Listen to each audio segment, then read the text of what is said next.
reports. I wouldn't say a bunch. Maybe I'll show you some of the gallery that I have unedited. We're just gonna have a bunch of fun. After I'm done with this, I'll edit the video so that this part isn't in there, but this is just kind of a interactive review of my KVK.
Alright, can you hear me now, Ice Logger?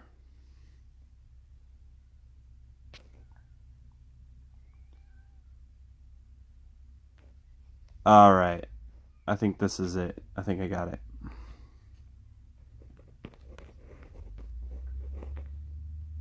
Hate all these complications.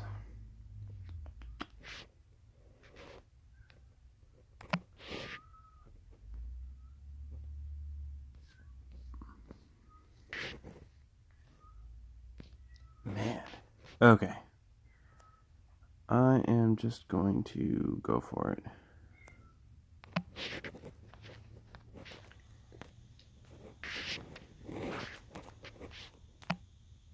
Shit.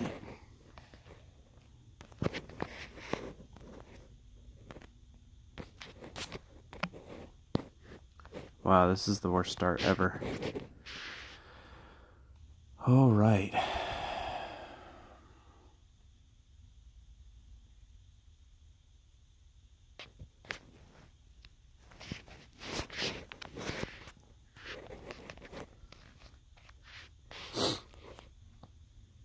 So what I'm going to do here in just a minute is I'm going to start going over some reports, maybe show you guys some videos depending on how interested you guys are in that, give you a tip tutorial on how to get the most points for the KVK. I'm going to make a more clear-cut practiced video later, but I thought this would be good information to get out while it's fresh. I'm just gonna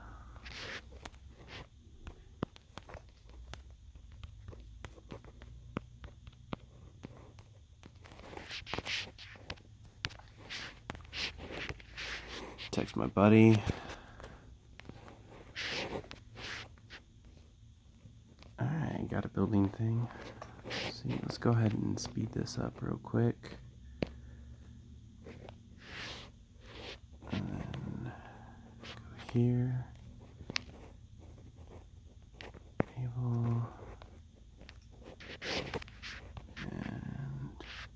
Let's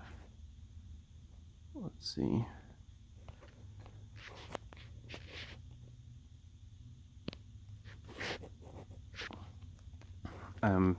Been pretty good about hoarding my materials, so I do not run out very quickly.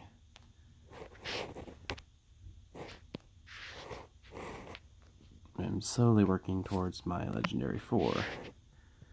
Alright, let's see.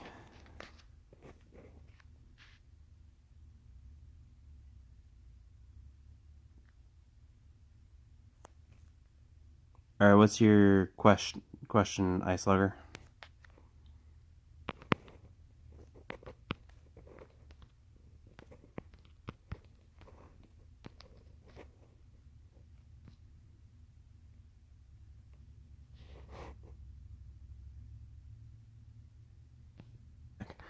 Okay, guys, let's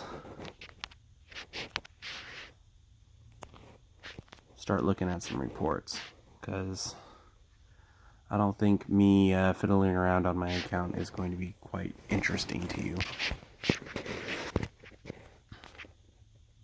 And why is these notifications in my battle report? What in the world is going on?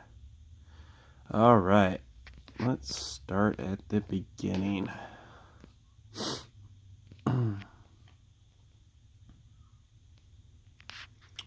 So, one of the strategies that I have is to have just a little bit of troops on turrets.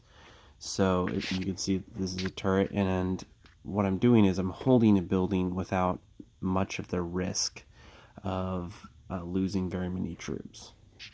So that is one way you can do that, and then just having faith that you'll be able to take it back. A lot of people are going to be bored with just sitting on a throne, and so you're able to do this and just leave little amounts of troops out there that you don't care about losing.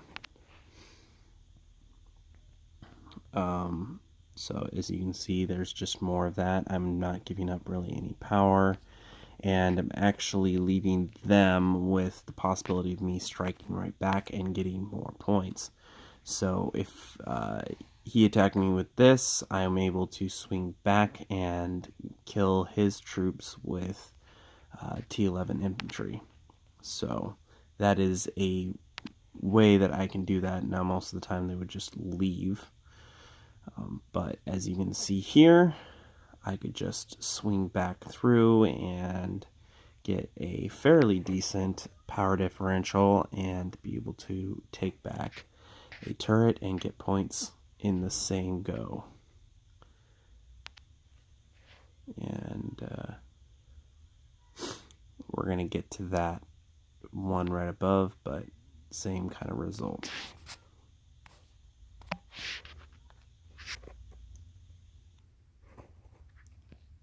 How to end a civil war.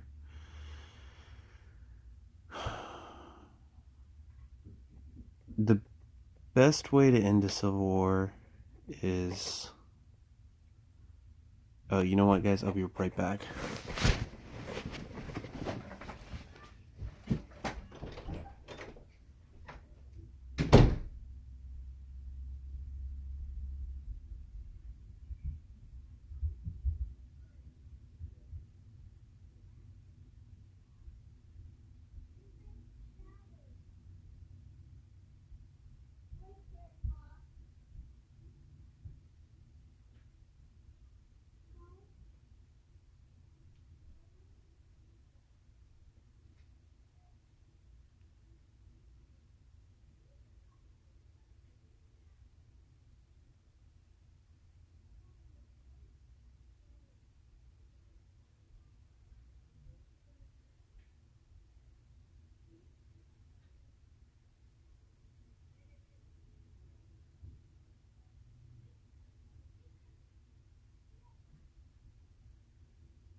Hey guys, sorry this has been kind of messed up.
You're a little ass, Bjorn.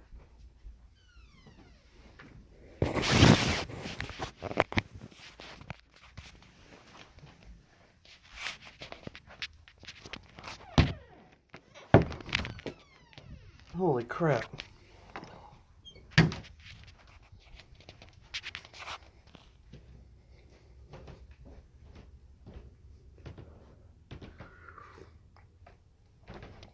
Alright, I'm back.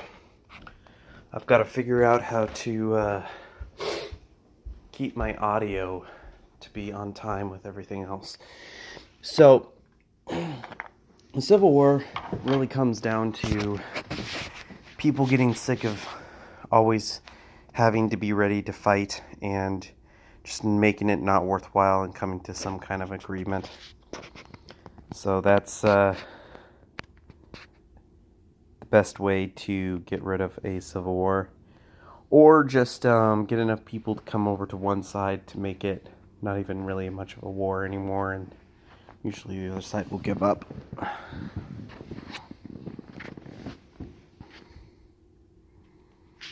Yeah, I've been in a 1.5-year civil war before, and it was not fun. Alright, guys.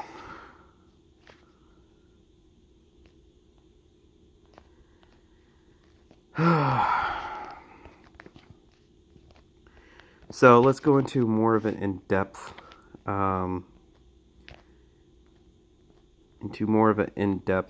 version of what happened on a battle here. So, you know what? I'm going to be a little selfish here. I'm actually going to shut this stream down and start a new one because this has just been so terrible. So let's go here.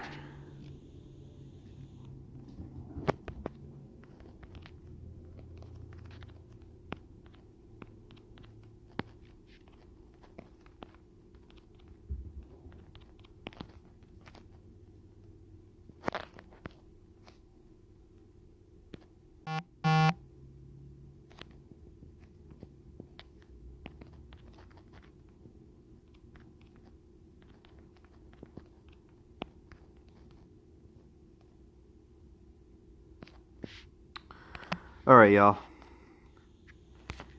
So, let's look again at this particular battles. Oh, load for me. Come on. There we go. Okay, so quick review.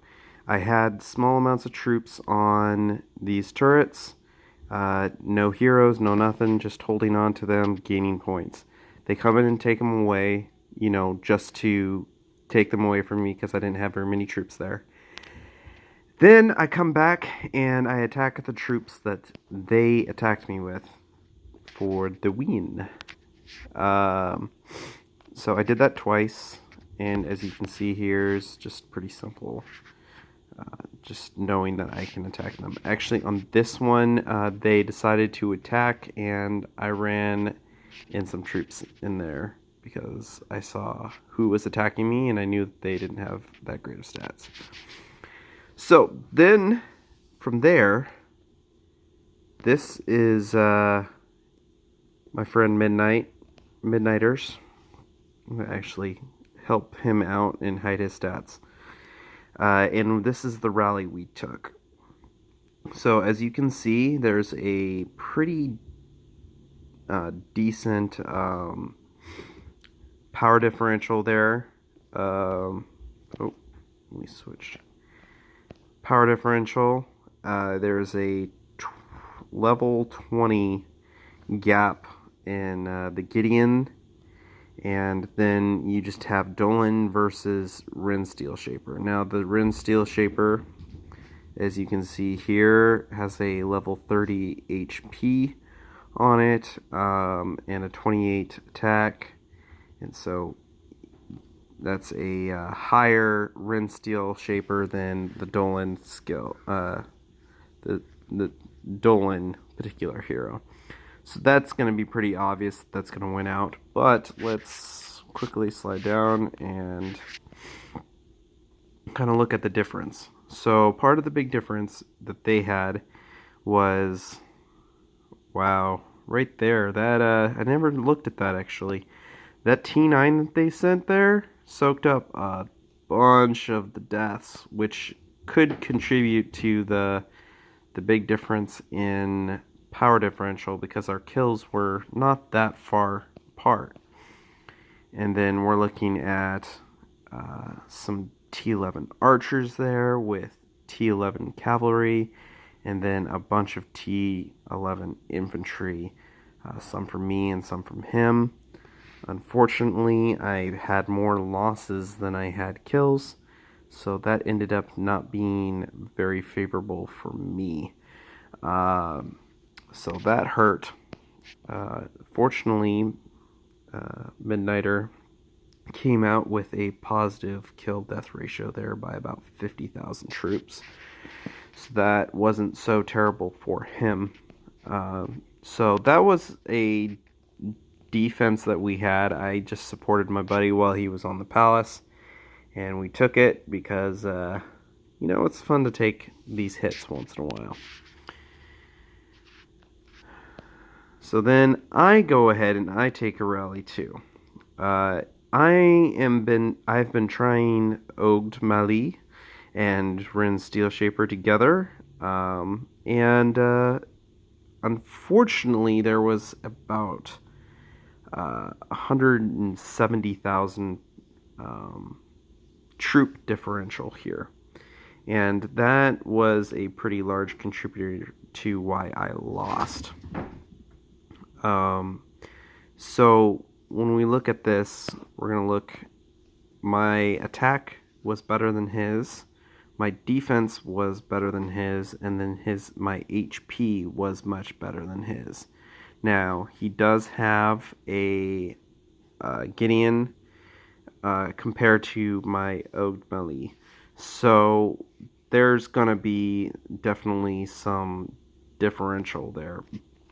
One of the biggest things that I think that added to this, though, was the troop differential and the fact that it was pure T11 and mine was not. I had some cavalry in there, and I had a little bit of T10 infantry. You know, when you're spread out like that, and I'm holding down four fortresses and just trying to manage it all and also keep enough troops in my castle so that I could take a solo. It can be difficult to really get the right troops in here, but overall, wasn't great, but the power differential wasn't super significant. But this was a loss for me, and unfortunately my superior stats did not equal against Gideon's battle rhythm him. So, yeah, that 35% additional damage is difficult. So, we're gonna look at... We started taking away some positions from players, and as you can see here, a decent little power differential. Gideon at 100 with 120 Faceless Knight. That's a pretty good combo. Yeah, I mean, you're going to get some pretty good stats out of that. And we'll look at the troops. We have some players that ran out or went for the T11 cavalry first, and then some that needed to split because they lost enough. But as you can see here, we got pretty good kills, and we all shared in the death toll. And then they just had a bunch of additional, troops that weren't going to lead to success, in my opinion. So we took them on, we beat them off, and we got a good win there.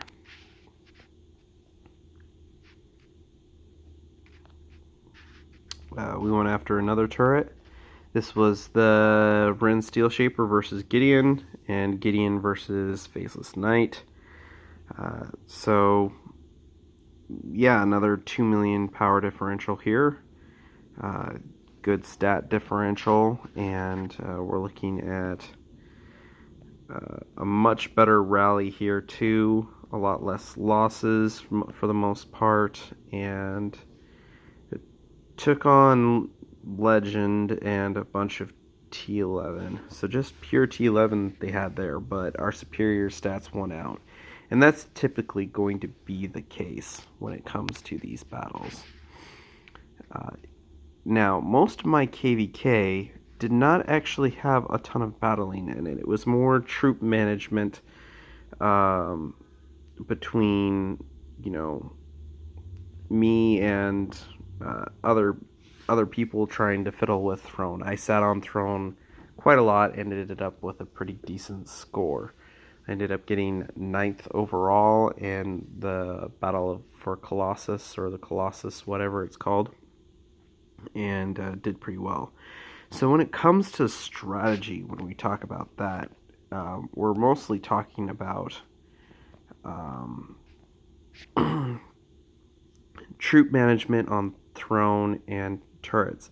So that means, you got to read the situation. If you know they're going to knock you off the turret and they're going to hold it, then you need to try and hold that turret, and you need to put enough troops there or get enough support that you guys can hold that, and hold that first. You're going to get a lot of points for actually holding it yourself. So if you're able to do that and actually arrange something, if you don't have great stats, with somebody and saying, hey, can you sit on here with me, and then if we get attacked, I can just change the party leader. So you can change the leader of who's holding the turret. So that's a great way to kind of trick somebody into attacking you as well. So it's kind of like a trap on a turret. So that's pretty significant. Yeah. So just got a nice little attack here. Nothing big. Just used some heroes that I had available. Knew that this was going to be a weak castle when I hit it. Got to remember that sometimes you have troops, heroes out and being used, and you've got to use what you have available. So here's a really great hit that we had, looking at around a, what, 8 million power differential there. So pretty wicked awesome. It shows that you should not have Dolan on the wall, by the way. That is not a good place for him. Yeah, and then you got Bij and Gideon. That's just gonna be, it's gonna be a rough combo. So at 100, you're still getting a 47.13 chance. So 100 is definitely worth using Bij. So yeah. Oh, I don't want to buy nothing of the sort. You're gonna look here.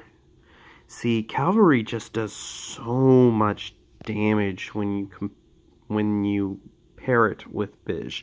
So if you're doing a Bij rally, even if you have Gideon in there, you need to share.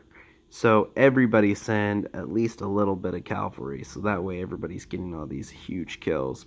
I mean, you're still getting really good kills off of your infantry, but you're going to get significantly more if you all kind of contribute a little bit of cavalry in there. So that way you have your front line and you got the line that's going to be smashing. And that's against some decent little T10, T9, you know. This is just a legendary 2, I believe, that we hit, and it had no reinforcements, and that's what happens. You get a big win when that happens. So yeah, as you can see, this is actually not a lot. This is very little amounts of actual attacking and defending, and that's mostly due to the new points. So you're going to get a majority of your points by sitting on throne, which I find very, very boring, and I hope for changes in the future when it comes to the next season coming out. I hope that they alter it a little bit. I think that it's a little silly. I understand the chasing wounded thing is a way of preventing or discouraging trading, which then they went and said is not illegal.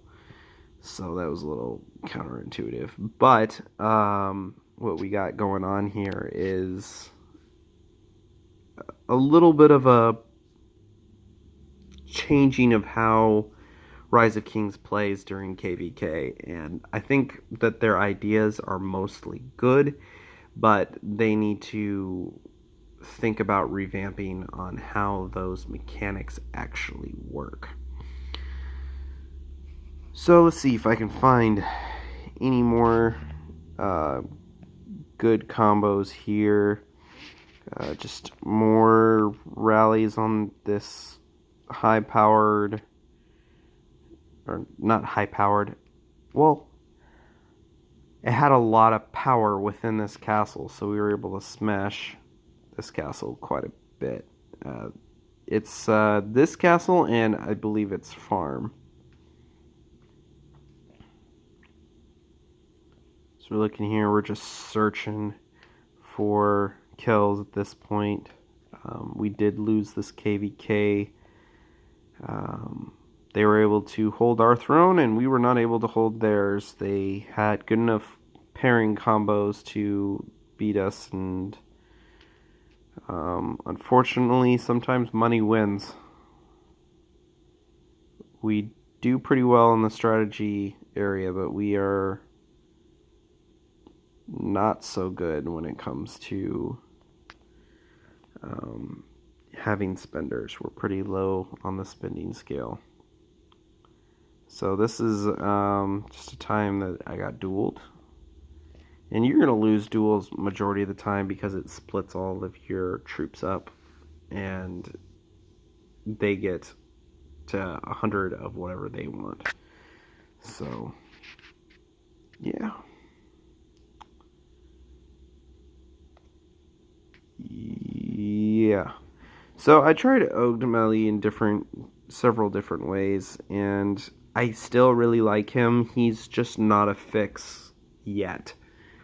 He's not a fix yet for what Gideon does. So even a low level Gideon is probably going to be significantly better than a 120 Ogdemeli if you're going to be using over half infantry in a dispatch or in a rally or anything like that. Just that additional 35% damage is going to be massive.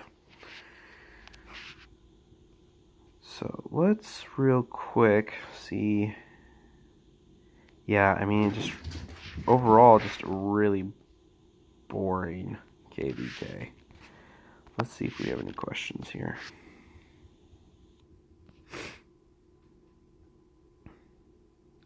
Hey Katana, how are you? Yeah, when it comes to Throne War 2.0, that is not entirely wrong. I think that is a fair presumption of what this new mode is. Although you can still get points like you used to, it does not encourage you to fight people individually. You're not going to get the kills that you want because you're trying to avoid getting wounded. That is the big thing, is avoiding the wounded, creating the wounded by the other individuals. So another thing that I want to talk about is when we're going to talk about skills. So let's just look here. I don't actually want to apply anything here, but I had someone talk to me. They're like, "Hey, so I know that you've been saying that root out is a terrible skill, and it's pretty much just an asshole skill to say like F you. This is the screw you skill." Well, now it actually has some practical use for it. Unfortunately, I do not think that it is going to be significant enough to actually make a difference unless you are a large spender and you're going after troops or castles that are going to be lower powered. But in a rally, it actually might have more of a significant contributing factor, a root out will. So root out actually for large spenders could be a interesting way to continue forward if the KVK ends up staying the same as it is right now. So I will be releasing footage of my battles and whatnot. It's going to be short, as you can see when I went over after all the battle reports that I had. Very few not a lot of people wanted to take me on, and that's probably why I took on some battles that I probably would have not taken. I would have changed out heroes to something with Gideon or whatnot, but I really did want to try out the Ogdemeli because I finally got him to 120. I just threw on a few skills here. But if you look at this with the 25%, reduced damage, but then you go and compare that to the 35, this is additional damage. So I'm curious if that 25% damage actually even affects the Battle Hymn ability or not. All these things you're never going to find out from Rise of Kings. You'll message them and they'll almost never respond to you. I don't know if that 25% less damage is going to be affecting additional skills or if it's just the base damage. So, yeah. Does anyone have any questions?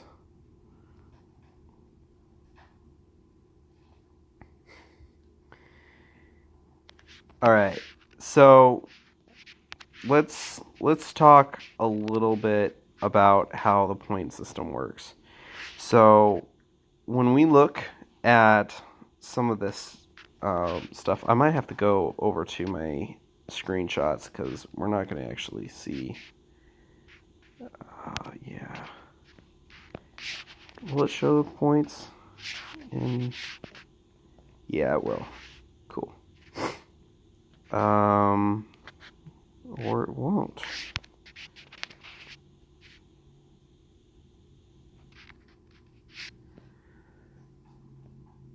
You get like 650 points every 5 minutes for holding a turret, and you get points per every 5 minutes for just holding onto yours or the enemy's throne and turrets and even fortresses, but you're going to get less than the fortress. So if you're able to hold on to these, even with just a small amount of troops, you're just rolling in the points. It's actually quite stupid. And, a lot of people avoid, trying to keep on clearing these out because it does just take so much speed. Everything's so slow in the mud. It's really, really boring. I really dislike how they've utilized this as the main focus of KVK, but it is what it is right now. I hope for changes in the future. When season 1 or whatever season this is, when this season ends, I will be putting out a video just trying to encourage Rise of Kings to alter how the next season will actually work. I don't think this should be the main focus. If they're going to do that, maybe do something with cities. That would be kind of cool. I think that being able to change the cities into a KVK function could actually be a lot better. It could be a lot more interactive. There'd be, you could do anything. You could like make a battleground for different castle levels. Like, out here would be legendary Castle 30 to Legendary 2, no T11 allowed. You could have out into the boonies out here. I mean, I'm just making this up on the fly. You could actually make this like, anything castle level 29 and below, and have like battlegrounds that are going to be good for, different castle sizes so that not everybody is being left out. Everybody's able to battle, because that's one of the things that's discouraging is unless you have really good stats in your low level castle or it's just there's so many particular ways you can play, and if you can't meet that, then I mean, what are you supposed to do? Just like bubble farm during KVK and kill some monsters and then like sit there and watch everybody else play? That's no fun. I would like for them to expand how people can play the game. But this is quite annoying, I think, to most people, how this has been playing out. I think that it's a lot easier for me personally. All I have to do is kind of really manage my troops over duration of KVK instead of actually hunting. I don't like that. I'm actually quite lazy when it comes to hunting. That's why I've always enjoyed trapping, because they come to me instead of me going to them and having to search and scroll and everything for hours upon hours.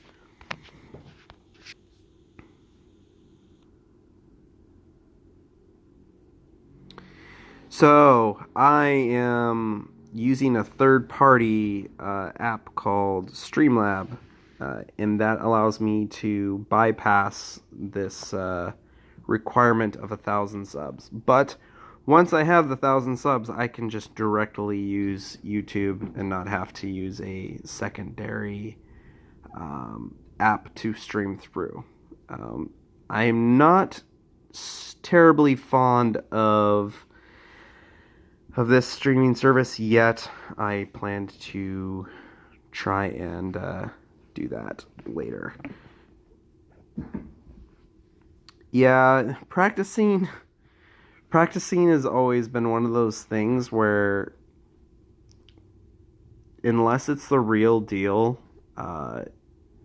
it's hard to get individuals to actually treat it like it's real. And so timed rallies, though, is really good. A lot of that comes down to just trying to get your team on the same page, know what's required of them. You know, if you say, hey, a minimum of 30,000 infantry in every single rally, then everybody knows to put in 30,000 infantry and then place on top of that. Or, hey, this is an all cavalry rally, and everyone kind of just knows to expect certain things from certain rally leaders. And also, you know, if you're going to be, hey, we're going to do 5 rallies, each person's going to have their own individual troop type or their particular heroes set up so that we can put the right troops in there. Yeah, all of that stuff is really good to practice, like during Field of Honor and everything else. You know, I think trapping is actually going to be one of the best ways to get points now. A lot of individuals still will hunt like normal.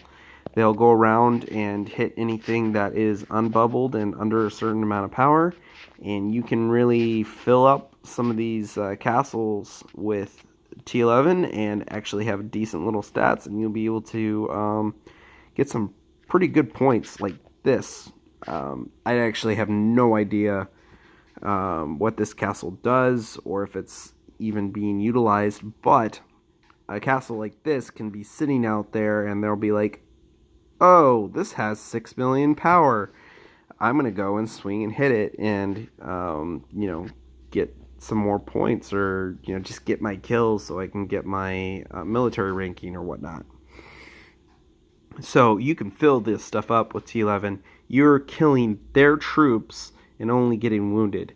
So they're losing points, you're gaining points, and that's a win-win for your kingdom and for you. So yeah, I think just finding players that are going to be soloed and really working with them on getting their stats up so that you can reinforce them with higher troops or correct troops to be able to win a lot of these solos and get some really good points for your kingdom.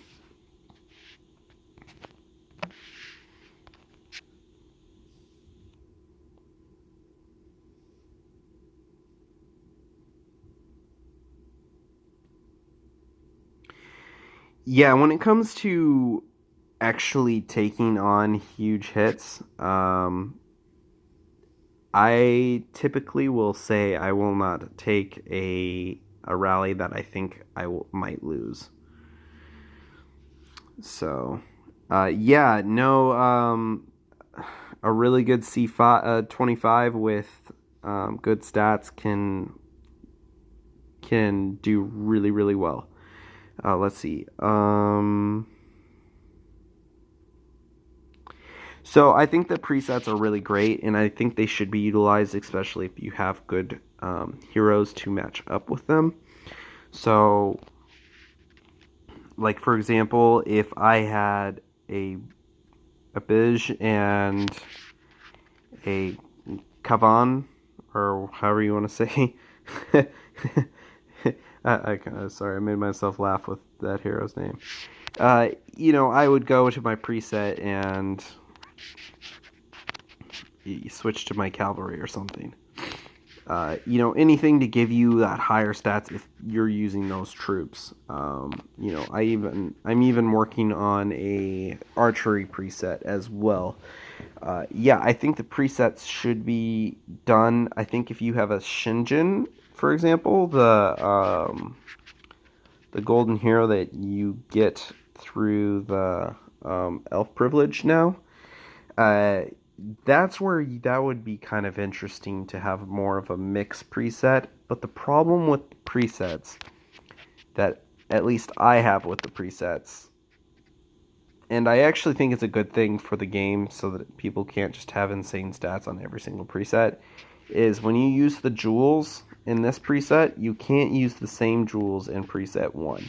So 1 and 3 have to have different jewels, and they get taken away. Oh, somebody is trying to invade my house. I wonder if it's the guy coming to get the tree.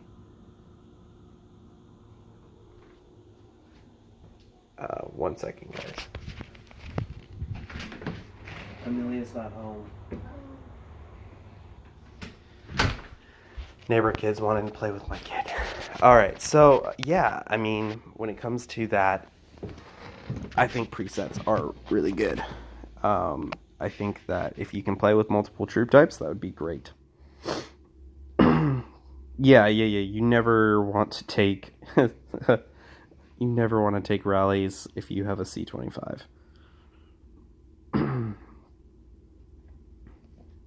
Yeah, if you have T9 infantry, that could be really good. So, what else do I got? Okay, so throne is really boring, but a good way to get points for KVK. You get pretty good water now for KVK. On top of that, I think I came into KVK with 121 and I came out with 186, and then I used up 161 of that. So, yeah. Excuse me. That's a pretty good way of doing KVKs, just utilizing the throne. I think that if you have someone that doesn't mind killing wounded, you can kind of go around double team, double tap castles, so you get that initial hit and you get some of the kills, but then you have somebody come in and smash behind, or you can just double tap yourself. And when I mean double tap, I mean you're going to go and you're going to swing, get your setup up, and what you want to do. So if I did this, I would attack, and then I would quickly go in and jump in with a second attack and hit, and then speed them up both really quick and smash. And that way you get the wounded on the very first attack, and then you're gonna come back and hit again with your secondary. Yeah, so that would be a way to be able to get the wounded that you need with the new elf privileges and everything. You're going to look at some expanded wounded capacity on this at level 10 of elf privilege. So even still, I mean, there's just so much wounding that you can actually do to and it's just so annoying that hunting has become less of a part of the game. It's unfortunate.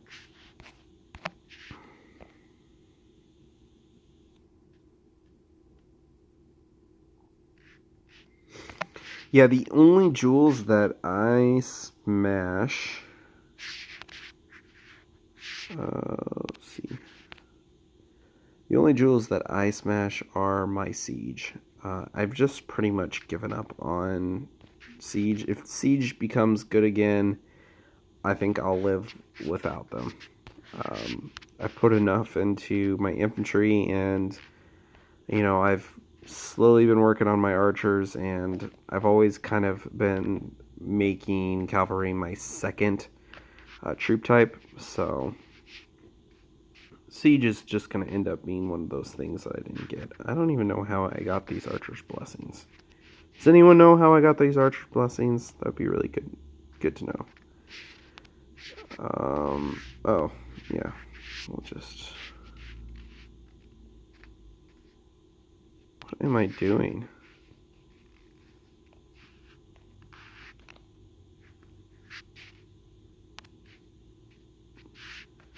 Guys, I am going crazy. Alright, so here we go.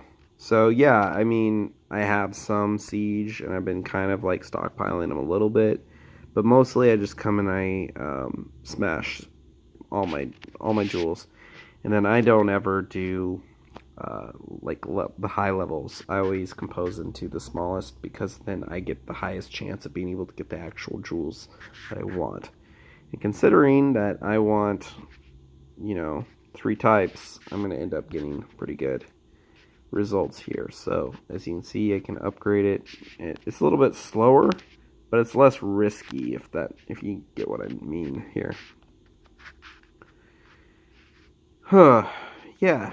Guys, speaking of ways to prep for KVK, you're gonna get a good chance of getting some KVK water through the forget what it's called, Warplay. I've only been playing Warplay for like, what has it almost been 3 years now? Gosh, I used to love it. Now it's like this chore that I absolutely hate. But yeah, look, like level 1, I got 2 water, 1 Phoenix water, and the first like couple levels, you have a chance at KVK water. So if you kill 30 monsters, you get a free ticket, and then you get your 1 free ticket for the day. So yeah. Well, I gotta get going here pretty soon. Does anyone have any questions? Let's see what they're saying on Discord. So, gonna kill you for putting ideas in my head, I asked. Let's see here.